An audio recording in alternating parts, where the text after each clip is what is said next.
Innal hamdalillah nahmaduhu wa nasta'inuhu wa nastaghfiruh wa na'udzu billahi min shururi anfusina wa min sayyiati a'malina. May yahdihillahu fala mudhillalah wa may yudlil fala hadiyalah. Wa asyhadu an la ilaha illallah wahdahu la syarikalah wa asyhadu anna Muhammadan abduhu wa rasuluh. Allahumma shalli wa sallim ala nabiyyina Muhammadin wa ala alihi wa sahbihi ajma'in. Wa ba'du ayyuhal ikhwah al-fudhala wa ayyatuhan al-mar'ah al-akhwat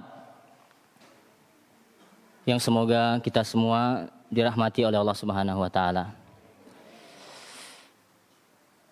Malam ini kita di tanggal berapa nih?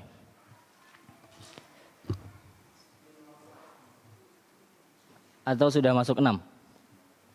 Iya, benar. Kita ada 6 Rajab. Setelah Rajab apa, Pak? Sya'ban. Kemudian setelah Sya'ban Ramadan.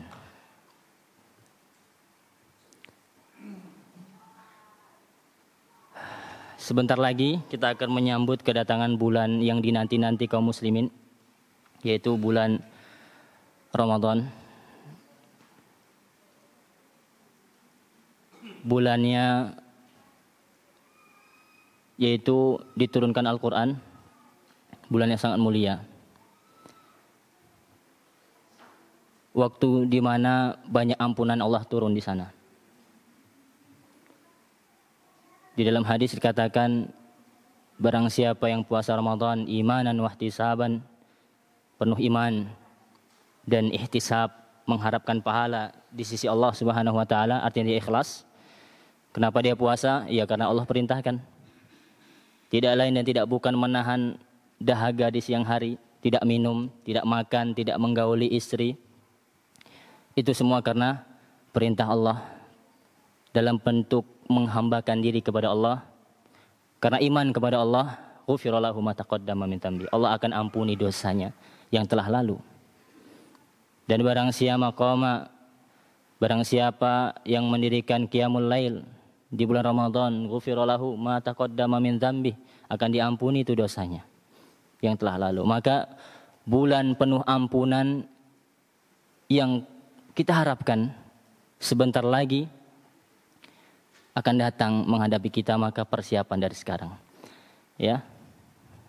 Antum kalau dengar ceramahnya Ustadz Nuzul Zikri tentang ibadah ini butuh training, ya.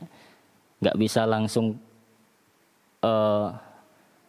baru sehari 2 hari langsung ikut olimpiade, langsung puasa. Training itu dari sekarang. Ya, mulai puasa sunnah, mulai banyak berdoa, Allahumma balikna Ramadan, ya Allah, jumpakan kami, pertemukan kami dengan bulan yang mulia, bulan Ramadan. Semoga Allah Subhanahu wa taala memberikan kita kesehatan, kesempatan dan bisa berjumpa dengan bulan Ramadan dalam keadaan baik dan semangat ibadah. Amin ya rabbal alamin. Kemudian alhamdulillah kita bersama-sama sudah menjalankan ibadah yang agung, salat maghrib berjamaah, kemudian salat sunnah ba'diyah sebagian kita, kemudian dilanjutkan dengan amal ibadah yang agung juga, yaitu menuntut ilmu. Karena tidak ada istirahat di dunia ini, bukan tempat istirahat. Istirahat itu kalau kita sudah di surga. Istirahat, seseorang itu benar-benar sudah istirahat, yaitu di surga. Adapun di dunia, fa idza faragta fansab. Apabila engkau sudah selesai nih dari amalan, satu amalan, fansab. Bukan kemudian istirahat, berleha-leha, tidak. Beramal lagi. Maka alhamdulillah setelah ini kita melaksanakan apa? Salat Isya, kemudian antum rencanakan, ya, apa kegiatan antum, kegiatan positif. Mungkin setelah ini, setelah Isya jaga toko, buka toko. Alhamdulillah dari itu positif. Mencari nafkah, apalagi bapak-bapak nih, ya, yang punya tanggungan memberi nafkah kepada keluarganya. Itu positif. Ya. Kaum muslimin dan muslimat yang semoga dirahmati oleh Allah Subhanahu wa taala. Ana sebelum memasuki tema pembahasan kita tentang bab tawadhu yang ana ambil dari kitab Riyadhus Shalihin, buah karya Imam Nawawi rahimahullah, ana ingin menyampaikan beberapa hal terkait dengan keutamaan ilmu. Tidak ada sesuatu yang lebih bermanfaat yang dianjurkan, yang lebih berfaedah, yang lebih menguntungkan untuk seseorang itu mengeluarkan harta dan menghabiskan waktu, melainkan menghabiskan harta, mengeluarkan harta, kemudian menghabiskan waktu untuk menuntut ilmu. Tidak ada yang sia-sia ketika seseorang itu menuntut ilmu. Allah Subhanahu wa taala berfirman, "Yarfa'illahu alladziina aamanu minkum walladziina utul ilma darajat." Allah itu mengangkat orang-orang beriman dan orang yang berilmu beberapa derajat. Kata Ibnu Abbas radhiyallahu taala anhuma, "Al ulama fauqal mu'minin bisa bi'imi'ah darajat." Kata Ibnu Abbas, ulama itu, al ulama jamak dari alimun, atau di dalam Al-Quran juga jamaknya alimuna. Tapi yang sering yang kita dengar jamak dari alim. Alim itu adalah seorang yang berilmu, satu orang. Adapun jamaknya kata menunjukkan banyaknya adalah ulama. Kata Ibnu Abbas, ulama, al-ulama, orang yang berilmu itu fauqal mu'minin, di atas orang-orang yang beriman 700 derajat. Artinya jauh tuh. Orang beriman yang mungkin jahil, yang tidak berilmu. Ini konteks kita, pembicaraan kita adalah ilmu agama. Jauh derajatnya kata Ibnu Abbas. Beliau simpulkan dari ayat ini, ayat Al-Quran. Ya, dalam surat Al-Mujadalah ayat 11. Yarfa'illah. Allah itu angkat derajat orang beriman. Dan orang yang berilmu itu Allah lebihkan derajatnya. Kalau dia berilmu, Allah akan angkat derajatnya. Kemudian di antara pujian dalam ayat Al-Quran, Allah memuji para ahli ilmu. Allah memuji ilmu agama. Syahidallah annahu la ilaha illallah wal malaika. Syahidallah annahu la ilaha illahu wal malaikatu wa ulul ilmi. Allah katakan, Allah bersaksi. Pertama Allah. Kemudian malaikatnya. Persaksian apa dalam ayat ini? Persaksian tauhid. Keesaan Allah Subhanahu wa taala. Allah bersaksi. Kemudian malaikat bersaksi, wa ulul ilm, dan orang berilmu. Lihat, Allah gandengkan ahli ilmu dengan apa? Allah, para malaikat, kemudian Allah sebutkan ahli ilmu. Ini menunjukkan betapa tingginya derajat orang yang berilmu. Maka antum duduk di sini mendengarkan, membaca, menyimak, mencari ilmu, ini sungguh amal yang sangat mulia. Amal yang sangat mulia di sisi Allah Subhanahu wa taala. Maka ikhlaskan niat. Ikhlaskan niat. Niatkan karena Allah Subhanahu wa taala. Karena berat bagi siapa yang menuntut ilmu untuk dipuji karena keinginan dunia, ya, dia tidak akan, di dalam hadis, tidak akan mencium bau surga. Bagi siapa yang menuntut ilmu agama bukan karena Allah Subhanahu wa taala. Kemudian niatkan menuntut ilmu ini untuk apa? Raf'ul jahli an nafsi wa an ghairi. Untuk mengangkat kebodohan diri kita. Karena Allah itu lahirkan kita tanpa ilmu. Allah mengeluarkan kalian dari perut ibu kalian, la ta'lamuna syai'a, kata Allah. Kalian tidak tahu apa-apa tuh. Ya tidak? Enggak tahu apa-apa kita. Kemudian Allah jadikan untuk kita pendengaran, penglihatan, wa fuad, dan hati, la'allakum tashkurun. Agar kita itu bersyukur. Kita gunakan nih hati kita, mata kita, pendengaran kita untuk apa? Untuk mencari ilmu.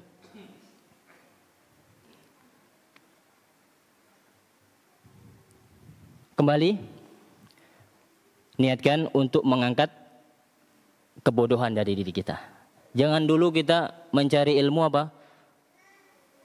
Untuk orang lain. Mendengarkan faedah ilmu ini untuk fulan, untuk fulan. Tidak, untuk kita dulu. Untuk kita dulu amalkan. niatkan ini untuk saya, ini yang lebih butuh saya. Baru setelah kita paham, tahu tentang ilmu, hafal satu hadis, baru kita sampaikan. Kita berusaha untuk mengangkat kebodohan dari orang lain. Kita sampaikan ilmu tersebut kepada orang yang terdekat dari kita, yaitu keluarga kita dulu. Kita sampaikan. Kata Nabi SAW, balighu anni walau ayah. Sampaikan. Sampaikan dariku walaupun satu hadis mungkin, satu ayat. Sampaikan. Ustaz, berarti nyampaikan itu harus apa? Di atas mimbar, di kajian. Enggak. Tidak harus. Banyak wasilah cara untuk menyampaikan ilmu pada hari ini. Apalagi antum punya jawal, punya HP. Antum kutip satu perkataan ulama, hadis, ayat Al-Quran. Antum share. Setiap orang membaca antum dapat pahala. Betapa banyak orang dapat hidayah gara-gara apa?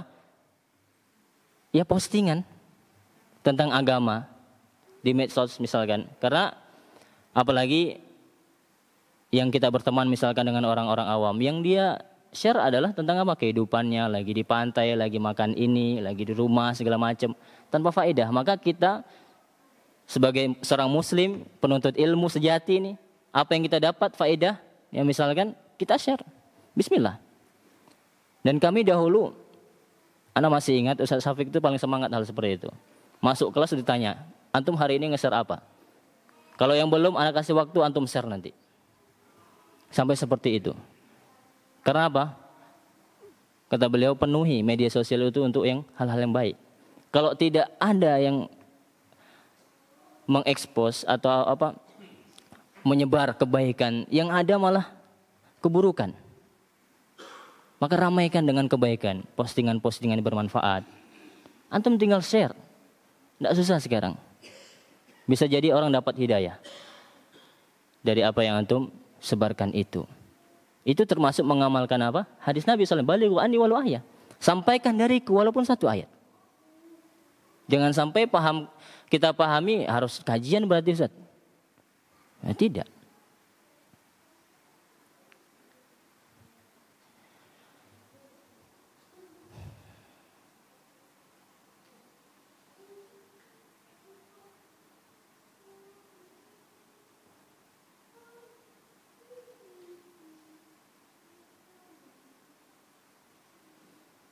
Kemudian di antara ayat Al-Quran yang menunjukkan keutamaan ilmu ini yaitu dalam surah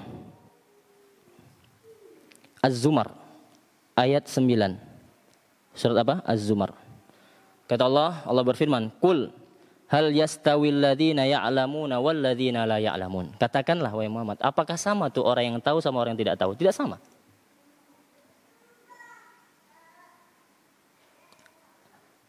Apakah sama orang yang tahu dan yang tidak tahu?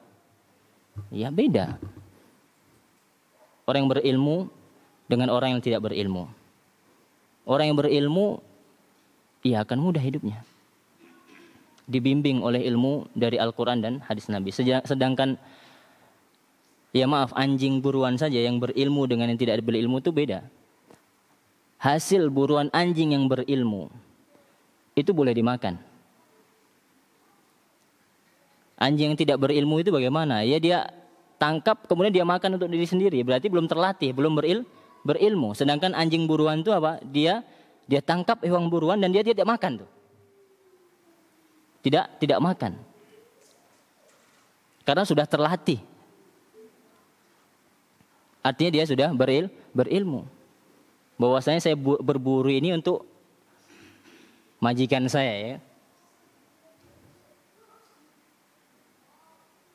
Apalagi manusia. Dan tadi sudah dijelaskan oleh Ibnu Abbas bahwasanya yang berilmu itu jauh derajatnya dibanding orang yang beriman yang tidak berilmu.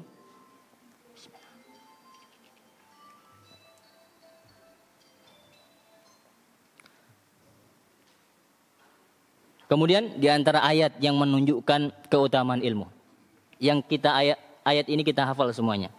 Dzalika liman khasyya rabbah. Dalam soal Al-Bayyinah ayat akhir.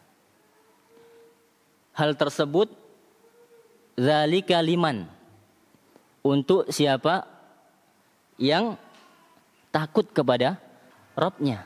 Siapa yang takut kepada Rabb-nya? Siapa?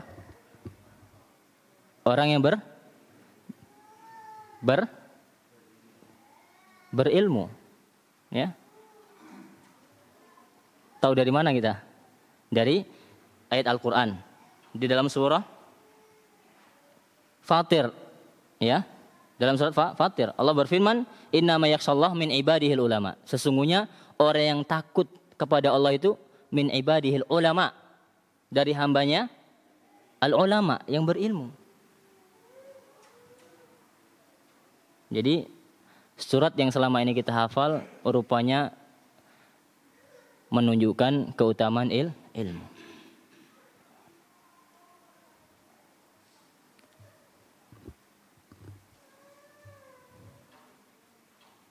Yang Allah sifati apa? Khairul bariyah, ya tidak? Di dalam Al-Bayyinah sebelum itu Allah katakan orang yang beriman itu apa? Bagi dia apa? Surga yang mengalir, surga Aden yang mengalir bawahnya sungai-sungai. Tajri min tahtihal anharu khalidina fiha, zalika apa? Khalidina fiha abada. Radhiyallahu anhum wa radu an, dzalika liman khasyya rabbah.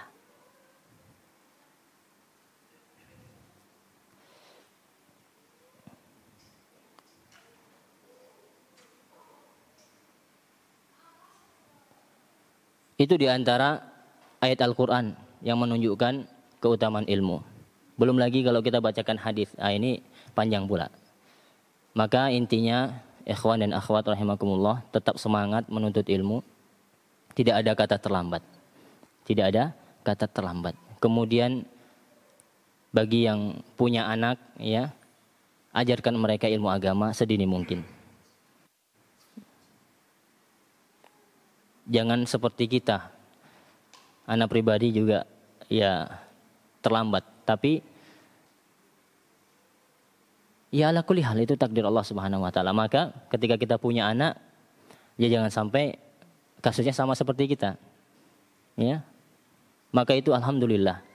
Kita ucapkan alhamdulillah ketika kita dapat hidayah, kita bisa mengarahkan ya anak-anak kita. Tanggung jawab kita. Jangan sampai ya biaya pendidikan mungkin yang agak sedikit mahal, ya karena SD itu kalau di negeri kan gratis misalkan. Bisa jadi Bapak Ibu pekerjaan yang kita lakukan itu, rezeki yang kita dapat gara-gara apa yang kita keluarkan dari harta kita untuk menyekolahkan anak kita belajar ilmu agama. Bukankah dikisahkan apa ada dua orang saudara yang satu bekerja, yang satunya menuntut ilmu, mulazamah, mendatangi Nabi, berguru kepada Nabi Muhammad SAW. Ya tidak? Ini kisah masyhur. Kemudian yang bekerja mendatangi Nabi SAW, mengadukan ini saudara saya, dia nuntut ilmu, sedangkan yang mencari duit saya. Apa kata Nabi SAW? La'allaka turzaqu bih. Bisa jadi engkau ini mendapat rizki. Allah kasih engkau rizki, itu gara-gara engkau membiayai orang ini gitu. Dan ana mendengar sendiri gitu. Ada seseorang yang berbicara, yang mengadukan, saya dulu menyekolahkan anak saya di sekolah agama. Kemudian karena terhimpit ekonomi, rasanya agak sulit, ekonomi itu berat, saya keluarkan pindah ke umum. Ya, tingkat SD. Kemudian apa pernyataan dia? Setelah saya pindahkan bukan malah tambah lapang. Bukan malah tambah lapang apa? Tambah sulit. Kalau dulu waktu anak saya sekolah di pondok, di sekolah agama misalkan, ada saja. Waktu benar-benar butuh gitu kan, ada jalan keluar. Tapi setelah saya pindahkan malah tambah parah. Ya, itu. Shadaqah Rasulullah. Benar kata Nabi SAW yang beliau ini tidak berbicara, melainkan wahyu dari Allah Subhanahu wa Ta'ala. La'allaka turzaqu bih. Bisa jadi engkau diberi rezeki oleh Allah Subhanahu wa Ta'ala gara-gara dia. Ikhwani wa akhwati fillah rahimakumullah. Kita tadi bahas tentang salah satu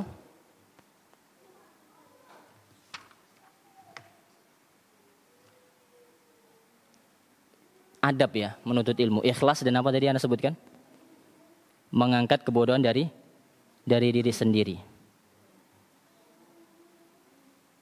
Kemudian di antara tujuan kita menuntut ilmu yang seharusnya kita niatkan yaitu ad-difa, menjaga syariat Allah. Kita niatkan kita belajar ilmu agama ini apa? Untuk menjaga, membela syariat Allah Subhanahu wa taala.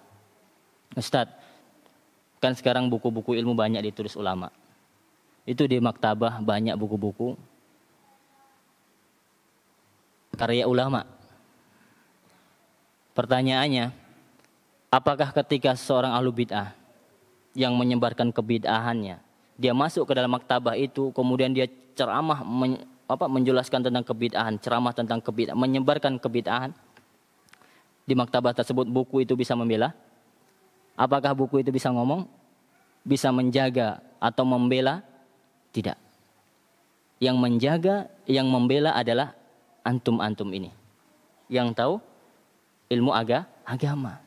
Jadi niatkan antum belajar sekarang tentang hadis Nabi SAW, tentang ayat Al-Quran, dalam rangka apa? Untuk menjaga syariat Allah Subhanahu wa taala. Mempelajarinya dan mengamalkannya. Dengan antum amalkan syariat Allah, ajaran Allah dan Rasulnya, itu sama saja apa? Kita menjaga syariat Allah. Membela syariat Allah Subhanahu wa taala, sehingga amalan-amalan sunnah itu tidak redup, hilang, tidak ada yang mengamalkan.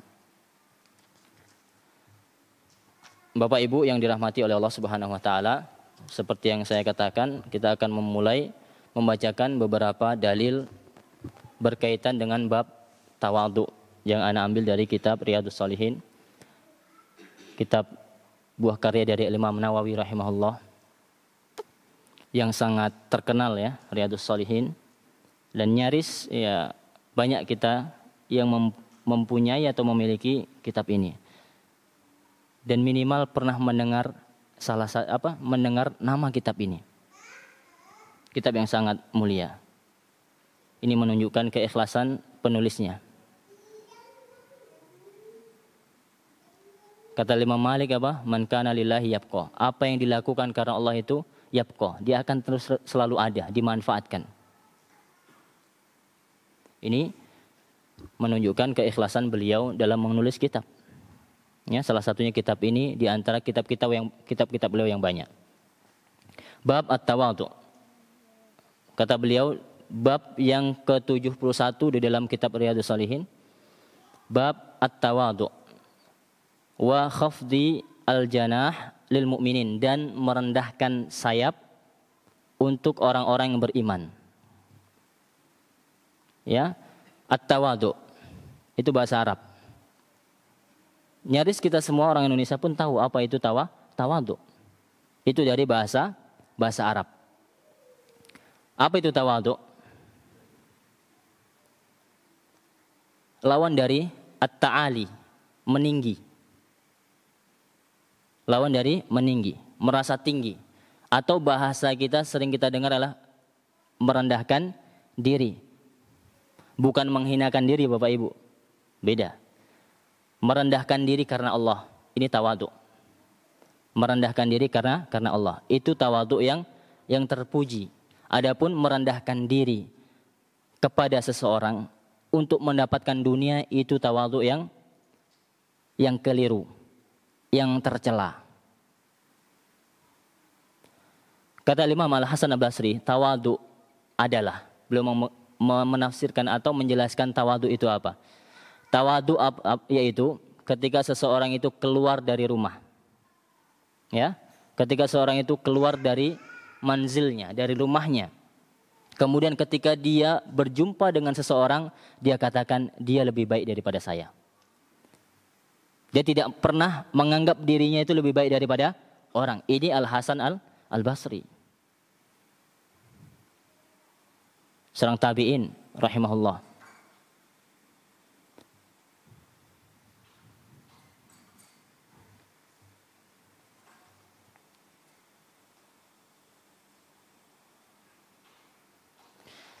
Kata Syekh Muhammad bin Shalih Al-Utsaimin dalam kitab beliau mentafsirkan atau ketika beliau mensyarah kitab Riyadhus Shalihin, beliau katakan tawadhu adalah diddut ta'ali, lawan dari meninggikan diri.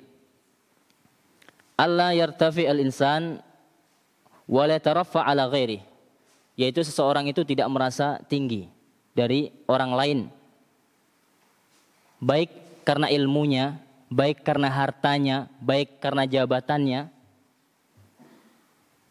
Ya, dia tidak merasa lebih baik dari orang lain karena hal-hal tersebut. Ini kata beliau tawadhu. Sebagaimana tawadhu'nya Nabi SAW yang beliau ini adalah sebaik-baik makhluk. Beliau adalah pemimpin, panglima perang. Beliau adalah Rasul utusan Allah. Tapi beliau tetap tawadhu sifatnya. Bahkan beliau ini apa? SAW pernah didatangi oleh budak perempuan. Dari budak-budak Madinah dikatakan. Beliau layani. Bahkan beliau katakan, di mana engkau inginkan? Dikatakan dibawa di suatu jalan di Madinah. Ustaz, itu berarti khalwat Ustaz. Mungkin ada yang bertanya seperti itu. Ini berduaan Rasul dengan perempuan. Khalwat apa bukan itu, Pak?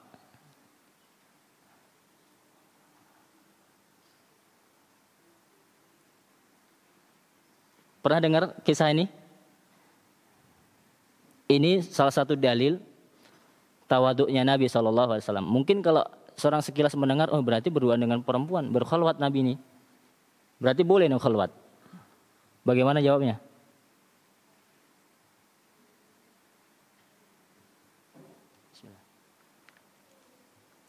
Jawabannya tidak khalwat. Kenapa? Karena posisinya Nabi SAW ada di jalan. Beliau mencari tempat supaya tidak ada orang lain mendengar. Bukan berarti di sebuah tempat yang sunyi yang tidak ada yang tahu. Paham? Tapi di salah satu jalan dikatakan. Artinya di pinggir jalan, artinya orang jalan, ada orang jalan, nampak sama orang begitu. Berarti itu bukan khalwat. Ya. Maka sisi pendalilannya apa? Ini Nabi SAW budak dilayani oleh beliau. Ya. Ada yang butuh sama beliau ya. Kalau kita kan apalah budak nih gitu kan. Sama yang lain sajalah kayak gitu. Ini Nabi SAW seorang Rasul utusan Allah. Salah satu akhlak mulia beliau ini tawadhu beliau. Kemudian Imam Nawawi rahimahullah membawakan beberapa ayat ya terkait dengan dalil tawadhu. Salah satunya adalah dalam surah Asy-Syu'ara 215. Asy-Syu'ara 215. Wakhfid janahaka limanittaba'aka minal mu'minin. Wakhfid janahaka. Dan rendahkanlah dan tutuplah ya sayapmu untuk orang-orang beriman yang mengikuti engkau wahai Nabi SAW. Makna dari wakhfid janahaka kata para ulama, bertawaduklah, merendahlah ya untuk orang yang mengikutimu, yaitu orang-orang beriman. Kata para ulama, Allah mengatakan merendahkan sayap, menurunkan sayap. Kenapa? Karena orang-orang yang merasa tinggi, orang-orang sombong itu ibarat apa? Burung terbang. Dia merasa tinggi itu, maka dia turun. Ya. Jangan merasa sombong, merasa tinggi atas orang lain. Ini perintah untuk Nabi SAW dan untuk kita semuanya. Ini merupakan akhlak Nabi SAW yang kita diperintahkan untuk menjadi orang yang tawadhu.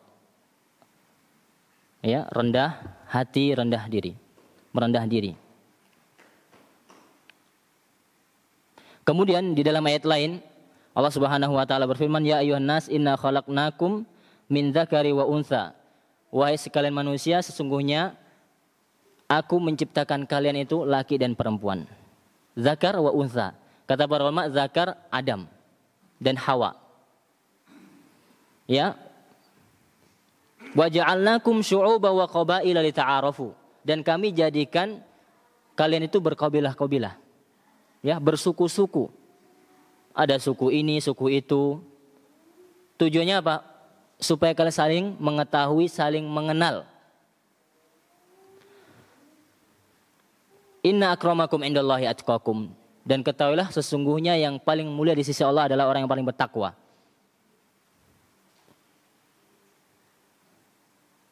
Kemudian mana pembahasan tentang tawadhu di sini? Apa syahid pembahasan tentang tawadhu dalam ayat ini?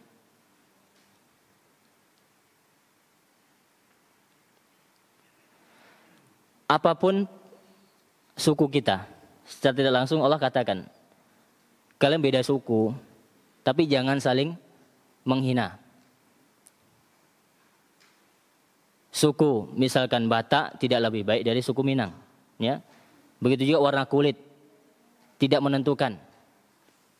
Begitu juga kabilah tertentu tidak. Inna akramakum indallahi atqakum. Sesungguhnya yang mulia adalah yang paling bertakwa, bukan suku, bukan. Maka setelah kita tahu bahwasanya apapun kita, apapun warna kulit kita, apapun suku kita, itu tidak berguna. Nah, setelah kita tahu ya kita menjadi tawadhu. Ngapain kita merasa tinggi? Sedangkan yang Allah nilai adalah ketakwaan kita gitu. Dan ibu kita itu sama semuanya. Orang tua kita, ayah kita adalah Adam, dan ibu kita adalah Hawa. Semua. Kemudian ngapain kita? Sombong begitu. Sebanyak apapun harta kita, setinggi apapun derajat sosial kita. Ya. Karena ingat yang Allah nilai adalah ketakwaan kita, amalan kita. Seberapa dekat kita kepada Allah, seberapa besar kita ya mencontoh Nabi Muhammad SAW dalam dan menerapkan dalam kehidupan kita sehari-hari.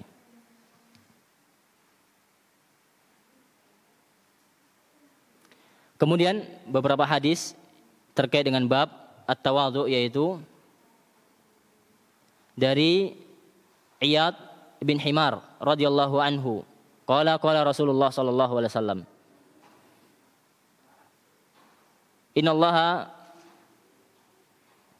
auha ilayya an tawadhu hatta la yafkhara ahadun ala ahadin.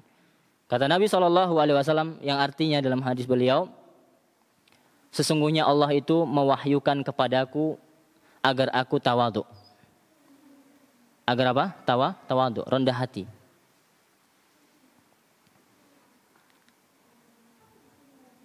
Dan tidak sombong, tidak merasa tinggi dari orang lain. Dan tidak menzalimi orang lain. Tidak saling menzalimi. Jadi Allah perintahkan kepada Nabi untuk bertawadhu. Itu artinya Allah juga perintahkan kepada kita untuk bertawadhu.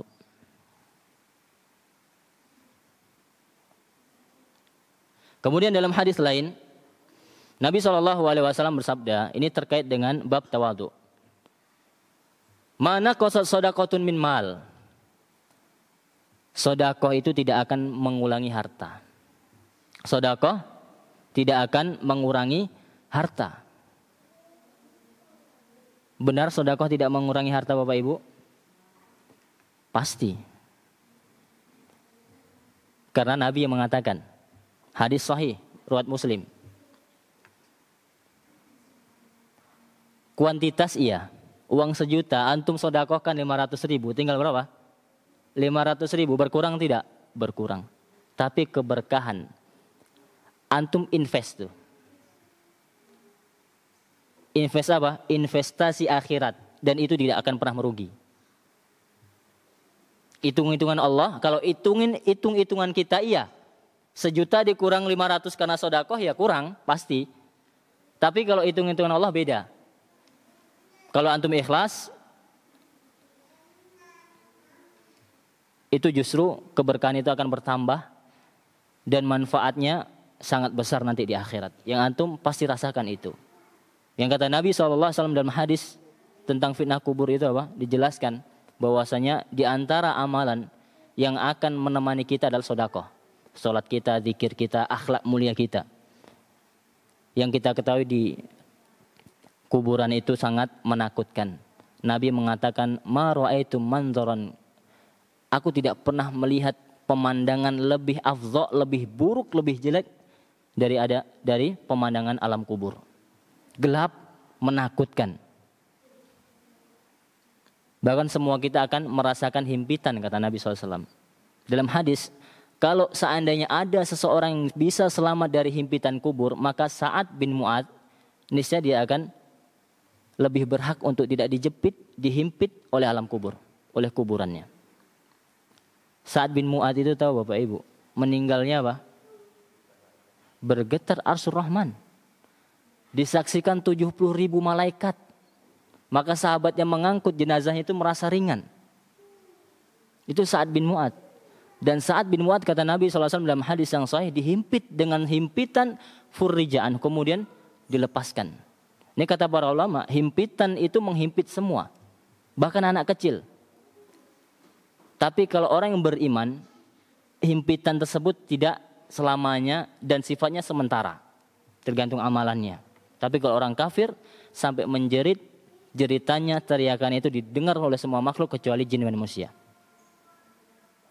Maka sekali lagi sedekah tidak mengurangi harta. Itu adalah investasi akhirat yang kelak kita semua akan, barang siapa yang bersedekah karena Allah akan mendapatkan keuntungan yang besar. Dan amalan sedekah tersebut yang akan menemani kita di alam kubur kita yang kita tidak punya teman kecuali amalan kita. Maka carilah teman di alam kubur. Jangan lupa kalau kita di dunia cari teman, cari relasi, sedangkan kita di alam kubur sendiri kita ingin teman, kita ingin kawan, maka beramallah. Niatkan karena Allah, niatkan sebagai teman nanti di alam kubur. Yang kata Nabi SAW, pemandangan yang paling buruk yang pernah beliau saksikan adalah alam kubur. Nas'allaha as-salamata wal afiyah. Innallaha, maaf, mana qasa sadaqatun min mal, kata Nabi SAW, sedekah itu tidak akan mengulangi harta. Bahkan orang yang ada malaikat setiap hari turun apa? Mendoakan orang-orang yang senantiasa apa? Bersedekah. Ini kalau kita belajar salah satu tugas malaikat itu, ada malaikat yang tugasnya setiap hari apa? Mendoakan orang-orang yang bersedekah dan mendoakan keburukan bagi orang yang menahan sedekah. Mazadallahu abdan bi'afwin illa izzan. Kata Nabi SAW melanjutkan hadisnya, tidaklah seseorang itu mendapatkan tambahan sifat mudah memaafkan kecuali Allah akan tambah muliakan dia. Allah akan memuliakan dia. Maksudnya apa? Sebagian kita ketika kita mengalah, ketika kita memaafkan orang itu hina. Kenapa saya maafkan? Berarti saya salah? Enggak. Dengan kita memaafkan itu Allah akan tambah muliakan kita. Jadilah orang pemaaf. Dalam hadis ini, potongan hadis ini kita dapat faedah apa? Jadilah orang yang senantiasa atau orang yang mudah memaafkan. Ya, mudah memaafkan. Kemudian orang yang mudah memaafkan itu bukan tambah rendah hidupnya, bukan tambah rendah harga dirinya. Akan tetapi apa? Allah akan tambah izzan. Izzah itu apa? Ya mulia begitu loh. Jadilah hamba-hamba Allah yang pemaaf. Wa ma tawadhu'a ahadun lillah illa rafa'ahu Allah. Ini pembahasan tawadhu kita. Tidaklah seseorang itu apa? Tawadhu. Merendahkan diri nih. Lillah apa? Tapi lillah karena Allah Subhanahu wa taala. Illa rafa'ah, kecuali Allah angkat dia. Kecuali Allah angkat dia. Kita lanjutkan. Alhamdulillahirabbil alamin wassalatu wassalamu ala Rasulillah wa ala alihi wa ashabihi ajmain, amma ba'du. Tadi hadis dari Abu Hurairah radhiyallahu taala anhu, Nabi sallallahu alaihi wasallam bersabda, terkait yang pertama dengan sedekah, tidak mengurangi harta. Kemudian bahwasanya ketika seorang mudah memaafkan itu akan diangkat derajatnya oleh Allah Subhanahu wa taala. Kemudian tidaklah seseorang itu tawadhu lillah illa rafa'ahullah, kecuali Allah akan angkat dia. Ya. Maka bertawadhulah kita karena Allah Subhanahu wa taala. Niscaya Allah akan memuliakan kita. Allah akan angkat derajat kita. Kemudian hadis yang berikutnya dari Anas bin Malik, ya, radhiyallahu taala anhu, annahu marra ala sibyanin fasallama alaihim. Dikatakan, diriwayatkan beliau ini pernah melewati anak-anak kecil. Fasallama alaihim. Kemudian Anas bin Malik itu mengucapkan salam kepada anak kecil. Kemudian beliau radhiyallahu anhu berkata, inilah yang dilakukan oleh Rasulullah sallallahu alaihi wasallam. Maka dalam hadis ini kita dapat ambil faedah. Di antaranya adalah betapa tingginya semangat para sahabat mengikuti Nabi sallallahu alaihi wasallam, mencontoh Nabi sallallahu alaihi wasallam. Anas bin Malik melihat Rasulullah melakukan itu, beliau lakukan. Apa? Adab. Yaitu mengucapkan salam kepada anak-anak kecil. Dan ini mungkin hal yang pada hari ini jarang kita dapati. Salam itu sendiri ketika berjumpa itu sudah jarang. Apalagi ketika dia berjumpa dengan anak kecil.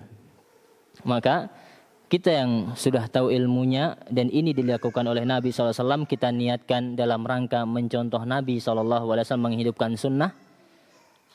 Dan kita juga dalam rangka mendoakan mereka.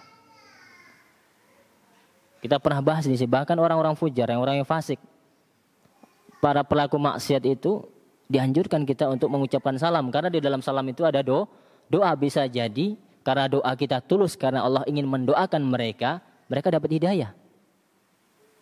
Dan itu sangat mungkin. Maka kita benar-benar ucapkan salam, Assalamualaikum, minimal. Ya, semoga Allah memberikan kalian keselamatan misalkan.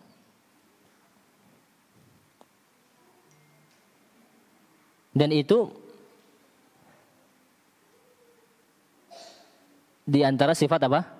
Tawadhu. Berarti kita mengucapkan salam itu dalam rangka tawadhu karena siapa? Karena Allah. Ya tidak?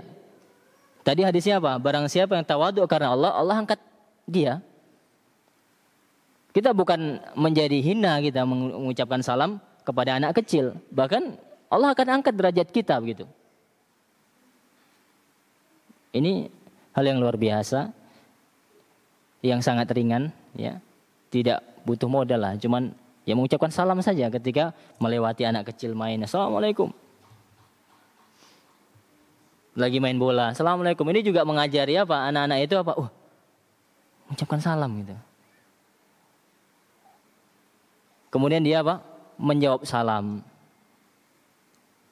Bisa jadi kita mendapat kebaikan gara apa? Ucapan doa, jawaban salam mereka kepada kita gitu.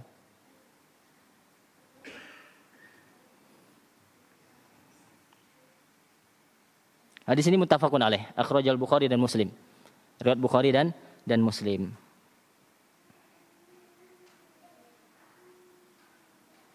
Inilah akhlak Nabi kita, Nabi Muhammad sallallahu alaihi wasallam. Kemudian di antara hadis yang menunjukkan anjuran untuk bersifat tawadhu adalah dari Anas bin Malik juga radhiyallahu anhu, sesungguhnya Rasulullah sallallahu alaihi wasallam kana idza akala ta'aman la'iqa asabi'ahu tsalath qala wa qala idza saqatat luqmatu ahadikum falyumit anhal adza falyakulha wala yada'aha lisyaitan. Dari Anas bin Malik, sesungguhnya Rasulullah Shallallahu Alaihi Wasallam dahulunya apabila beliau makan, beliau itu la'iqa, menjilati jari jemari yang 3. Dikatakan sababah, kemudian wusta, tengah, kemudian al-ibham. Ibham itu apa? Ibu jari. Beliau makan dengan 3 jari. Ini sunnah Nabi SAW. Bukan berarti antum tidak boleh lebih. Tapi kalau antum pakai lebih dari 3, disunahkan juga untuk apa? Dianjurkan untuk menjilati juga yang terkena makanan tersebut. Ini ingat, ini adalah sunnah ajaran Nabi SAW. Karena sebagian kita mungkin kalau di rumah mungkin Pak ya, nggak ada yang lihat nih. Tapi kalau di luar makan di restoran malu, itu aneh sendiri gitu kan. Kayak nggak pernah makan aja kayak gitu kan. Jangan, antum malu. Berarti antum apa? Ragu dengan hadis Nabi SAW. Kita bangga mengamalkan sunnah itu. Bahkan kita menuntut ilmu itu tujuannya apa? Untuk menghidupkan sunnah Nabi SAW. Kalau tidak kita amalkan terus siapa? Orang tidak akan tahu. Bahkan di dalam hadis lain, jangan dicuci, jangan dilap dulu sebelum dia jilati. Apanya? Jarinya. Dan bahkan di riwayat lain apa? Suhfahnya, piringnya. Artinya apa? Jangan sisakan makanan. Jangan sisakan makanan, jangan buang makanan. Itu intinya. Dan nanti disebutkan hikmahnya.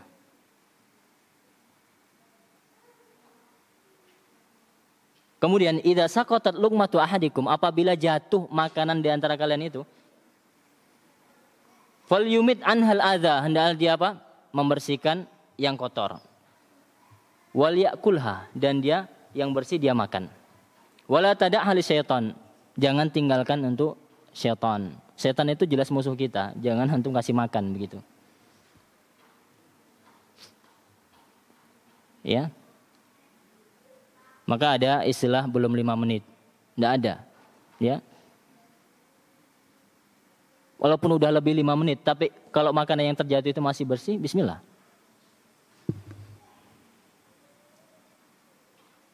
Jangan malu. Ini diantara apa? Sifat tawadhu.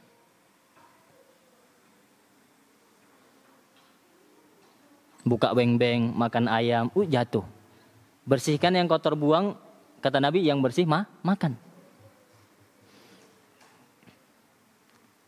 La tada'ha li syaitan, jangan tinggalkan makanan tersebut untuk syaitan. Enggak nampak mungkin. Mana Ustaz? Saya biarkan enggak ada setan yang ambil gitu. Apa ini hal yang gaib? Enggak bisa antum apa. Buktinya masih utuh, masih di tempat itu juga, malah semut yang makan itu. Antum berarti ragu dengan sabda Nabi SAW. Itu diambil oleh syaitan, kata Nabi SAW. Dimakan, kemudian dia kenyang, kemudian dia kerjain antum, dia goda antum untuk bermaksiat, untuk berdosa, untuk durhaka kepada Allah Subhanahu wa taala.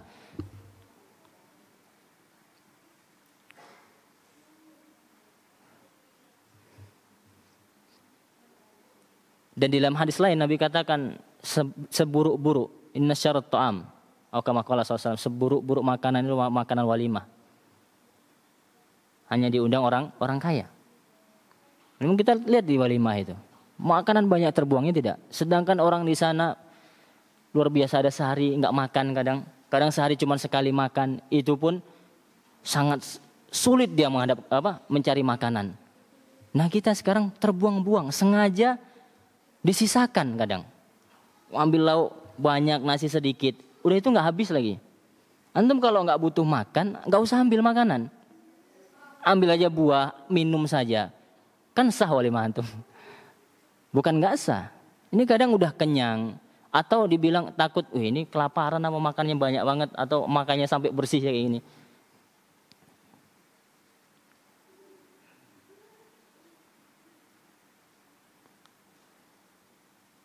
Wallahi. Summa la tus'aluna yauma idzin 'anin na'im. Sungguh dan benar-benar kata Allah, la tus'alunna, kalian itu benar-benar akan ditanya 'anin na'im. Setiap nikmat,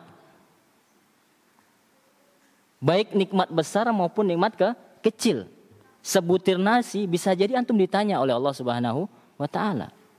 Kalau sekarang mungkin nggak berharga, bagi orang yang di sana itu sebutir nasi mungkin berharga. Orang-orang yang miskin, yang kadang sehari makan sehari tidak. Ini Nabi mengajari. Kita itu makan itu benar-benar membersihkan, jari jemari dijilat, piring juga dibersihkan, nggak ada sisa. Kecuali tulang. Kalau tulang sudah itu antum buang saja. Kalau mudaratnya lebih besar ya kan. Karena sebagian orang juga tulang rawan itu enak ya kan.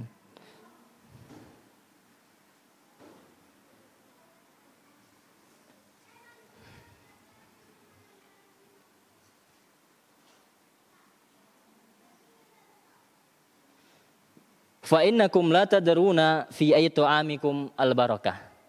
Hikmahnya apa? Kita suruh membersihkan makanan, menjilat jari, salah satunya apa? Kata Nabi SAW, karena kalian itu tidak tahu di mana letak keberkahan makanan tersebut. Bisa jadi yang tersisa sedikit yang antum buang itu keberkahan. Kan karena kita makan itu apa? Ingin kenyang, ingin ibadah dengan itu, ingin dapat keberkahan. Keberkahan itu apa sih? Kebaikan yang banyak yang menetap. Itu berkah. Dan kita ingin dari makanan yang kita makan itu keberkahan. Kebaikan yang akan mendatangkan kita setelah makan itu. Maka setelah ini makan, kita harus belajar makan lagi Bapak Ibu. Wallahi kita harus belajar makan. Dan Islam mengatur itu gitu.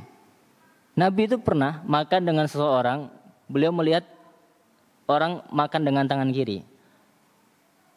Kul biyaminik. Kata Nabi SAW, beliau nasihati. Makan dengan tangan kanan. La astati. Kata orang itu apa? Aku tidak bisa. Lastata'ta. Didoakan oleh Nabi SAW apa? Engkau tidak akan bisa. Setelah itu, dia tidak bisa lagi mengangkat tangan kanannya lagi. Lumpuh. Ini kata Nabi SAW, dia tidaklah menghalanginya untuk makan tangan kecuali kesombongan. Karena sombong. Bukan karena nggak mampu. Tangan kanannya sehat walafiat. Tapi dia menolak sabda Nabi SAW. Perintah Nabi ini hukum asalnya wajib. Seperti kata Nabi SAW, jangan kalian minum sambil berdiri. Itu larangan tidak? Larangan. Artinya minum itu sambil duduk. Tapi ada riwayat Nabi minum sambil berdiri. Ini ada pemaling hukum gitu. Tapi kalau makan pakai tangan kanan itu nggak ada yang memalingkan hukumnya. Artinya apa? Oh berarti cuma makruh saja makan pakai tangan kiri, tidak. Karena hukum asalnya wajib. Itu perintah Nabi SAW. Maka makan saja dalam agama Islam itu diajarkan. Nah kita memang harus senantiasa menjadi pembelajar yang senantiasa ya belajar. Walaupun masalah sepele, masalah yang mubah makan. Tapi kalau kita niatkan makanan kita makan itu untuk ibadah. Setelah makan supaya kuat untuk melaksanakan sholat malam. Setelah makan kita kuat untuk mencari nafkah, untuk beribadah, membaca Al-Quran. Niscaya suap demi suap kita itu bernilai ibadah.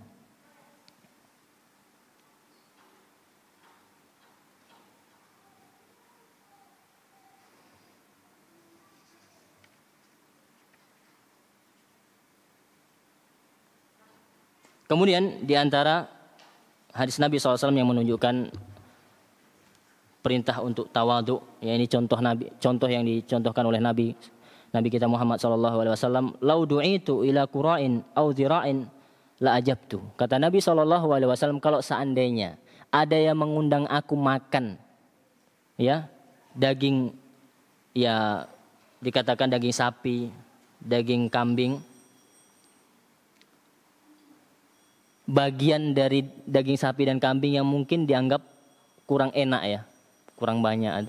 Nabi katakan apa? Aku akan datang itu undangan itu. Ini menunjukkan tawaduknya beliau. Siapapun yang mengundang, mungkin hal yang sepele, hanya makan makanan yang sedikit atau kurang enak.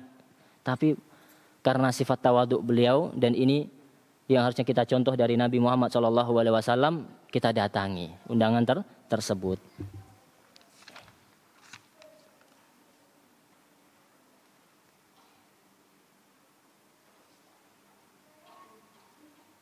Kemudian hadis dari Al-Aswad bin Yazid qala su'ilat Aisyatu radhiyallahu anha.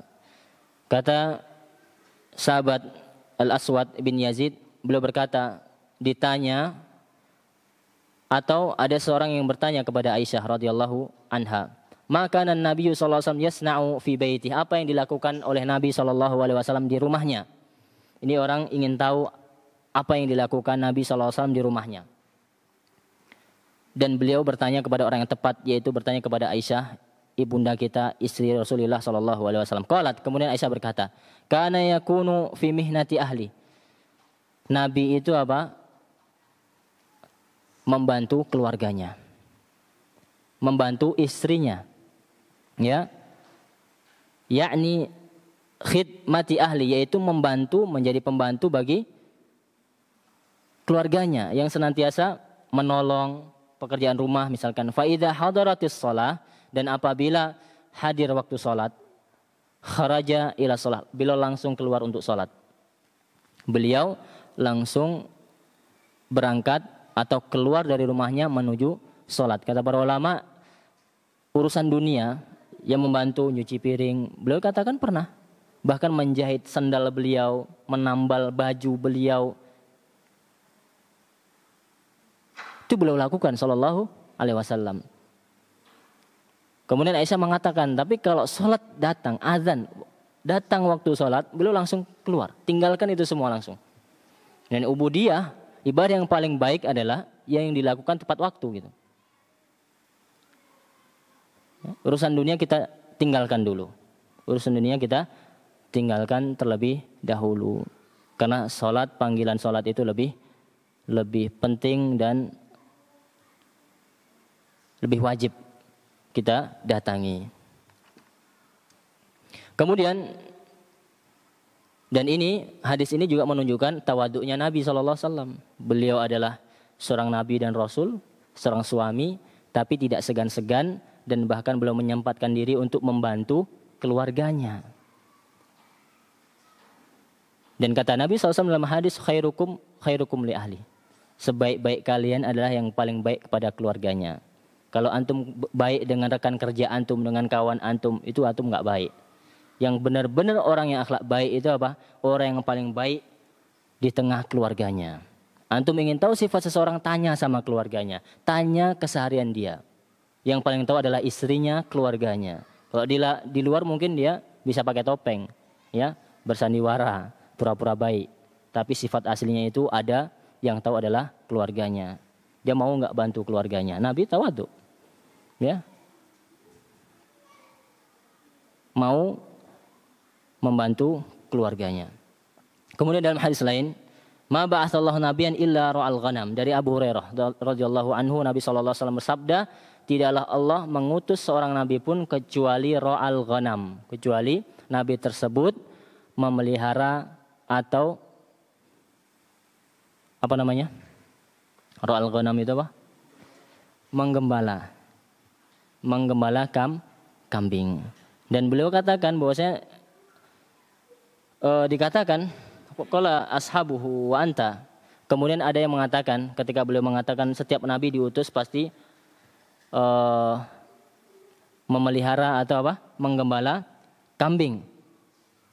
Apakah engkau demikian juga wahai Rasul? Naam. Di salah satu apa? Lembah di Makkah, kata beliau sallallahu alaihi wasallam. Dan antum carilah apa hikmahnya seseorang itu, atau apa hikmah para nabi itu memelihara atau mengembala kambing. Ya. Di antara hikmahnya adalah menambah kesabaran. Sebelum diangkat menjadi nabi, ngurusin kambing dulu. Ya. Dan ada keberkahan di dalam kambing tersebut.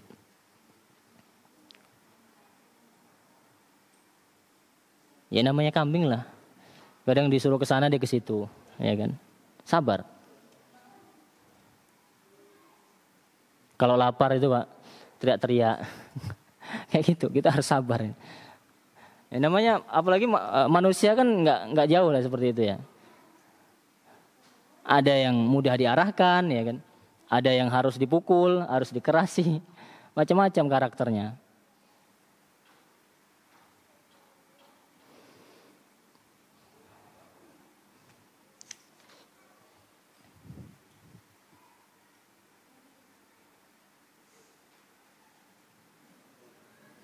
Mungkin itu beberapa hal yang dapat Anda sampaikan pada kesempatan hari ini terkait dengan bab tawadhu. Merendahkan diri, ya. Tidak merasa tinggi. Apapun ya posisi kita begitu.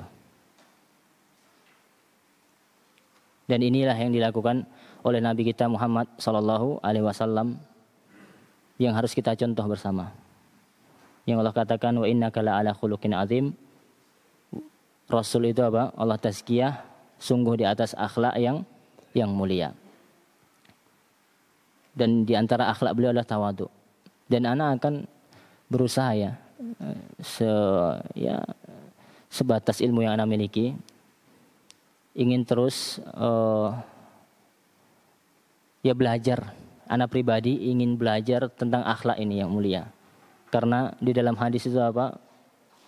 Aktsaru ma yudkhilu, perkara yang paling baik memasukkan seorang, perkara yang paling banyak memasukkan seseorang dalam surga itu apa? Taqwallah wa husnul khuluq. Takwa kepada Allah dan akhlak yang baik. Bahkan bisa menyaingi akhlak mulia itu, bisa menyaingi derajat orang-orang yang qiyamul lail dan puasa di siang hari. Kalau kita mungkin sulit lah ya ibadah-ibadah itu yang berat gitu. Sebagian kita berat. Tapi antum bisa saingi mereka dengan cara memperbaiki akhlak. Berakhlakmu mulia. Dan itu sulit. Itu antum akhlak mulia ini memang ibadah yang besar pahalanya. Nanti orang yang akhlak mulia, yang tinggi akhlaknya itu orang yang paling dekat tempat duduknya dengan Nabi SAW di surga. Artinya dia masuk surga tuh dengan akhlak mulianya. Kalau dikaji memang berat akhlak mulia ini. Kenapa? Sejak kita bangun dari tidur kita dituntut untuk berakhlak. Ya tidak? Di rumah kita harus berakhlak mulia tuh. Kalau sholat, ya sholat di waktu-waktu sholat saja ibadahnya. Tapi akhlak mulia tidak. Sejak kita membuka mata, bangun dari tidur kita harus berakhlak mulia di hadapan keluarga kita, di hadapan istri kita, di hadapan anak-anak kita. Kemudian kita pergi sekolah misalkan atau pergi kerja, beraktivitas, dituntut juga. Mulai dari jalan, di jalan kita harus berakhlak mulia tuh. Di tempat kerja ketemu klien, ketemu bos, ketemu atasan, atau kita yang atasan, ketemu bawahan, kita juga dituntut apa? Berakhlak mulia. Sampai pulang kerja, sampai ketemu sama keluarga lagi, dituntut apa? Untuk senantiasa apa? Bertutur kata yang baik, tidak suka marah, tawadhu, tidak merendahkan diri, tidak merendahkan orang lain, senantiasa apa? Kata Al-Hasan Al-Basri apa? Setiap ketemu orang, yakini dalam hati kita bahwasanya dia lebih baik daripada saya. Sehingga kita apa? Tawadhu jadinya. Tidak merasa sombong, merasa tinggi. Ya. Sehingga ketika orang tersebut yang kita anggap remeh, mungkin miskin, buruk secara tampilan fisik, cacat, ya kita yakin bisa jadi dia lebih bertakwa daripada kita. Kita tidak lebih baik daripada dia. Sekali lagi, mari kita senantiasa apa? Untuk mengkaji akhlak mulia itu tadi. Ya. Dan ini yang sangat kita butuhkan. Semoga Allah Subhanahu wa taala memudahkan kita untuk senantiasa istiqomah Bapak Ibu di atas agama Allah. Ya, di atas ketaatan kepadanya. Karena istiqomah ini berat. Sangat berat sehingga Allah suruh kita minimal 17 kali membaca doa ihdinas siratal mustaqim. Ya Allah, tunjukilah aku jalan yang lurus. Berapa kali? Minimal 17 kali.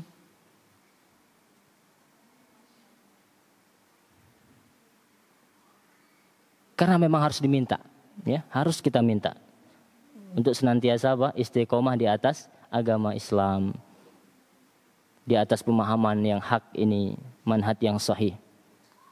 Harus kita minta. Ya. Karena hidayah itu mahal. Karena hidayah itu mendapatkannya susah dan lebih susah lagi menjaganya supaya tetap istiqomah. Ya, supaya tidak futur di atas ketaatan. Ya, salah satunya antum menuntut ilmu, mendatangi majelis ilmu, berteman dengan ahli ilmu, berteman dengan ulama. Supaya ada yang menasihati kita, mengingatkan kita. Sekali lagi, semoga kita diberikan kepada Allah Subhanahu wa taala keistiqomahan di atas ketaatan kepada Allah Subhanahu wa taala. Akhirul kalam, wa sallallahu ala nabiyina Muhammadin wa ala alihi wa sahbihi wasallam. Subhanakallahumma bihamdika asyhadu an la ilaha illa anta astaghfiruka wa atubu ilaik. Wassalamualaikum warahmatullahi wabarakatuh.